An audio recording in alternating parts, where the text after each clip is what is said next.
Dans le traitement qu'il aurait réservé? Oui, alors cela dit, elle n'est pas toujours accueillie de façon très amène. On l'a vu récemment traverser un marché de Santon et se faire insulter.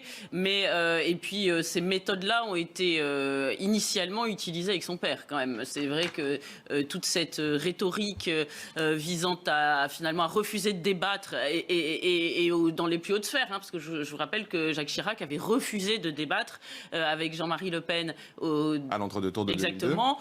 Donc c'était refuser ce qui démocratiquement était admis jusque-là. Donc c'est toutes les manifestations qu'il y a eu après en 2002 procèdent du même esprit. Alors évidemment, c'est pas toujours violent, mais c'est toujours ce refus du débat, l'indignation, puisqu'ils sont la haine et le mal. On ne peut que s'y opposer, on ne peut pas parler avec eux. Alors ça le sert évidemment et ça le dessert parce que, comme vous le disiez tout à l'heure, évidemment, les gens se disent ah bon, mais si ça sème le chaos dans le pays, on va arrêter de voter pour eux. Du reste, contre Marine Le Pen, puisque c'était ça votre question initiale, en 2017, Emmanuel Macron avait fait valoir cette idée que c'était lui ou le chaos. Alors un certain nombre de gens, au moment des Gilets jaunes, ont dit bah finalement ça a été lui et le chaos. Mais bref, ça c'est un autre débat. Moi, ce qui m'a beaucoup perturbé, c'est qu'on entend un certain nombre d'opposants à Éric Zemmour dire oui, mais en même temps, aller se promener à Marseille et en Seine-Saint-Denis, compte tenu de son positionnement, forcément, il ne faut pas s'étonner.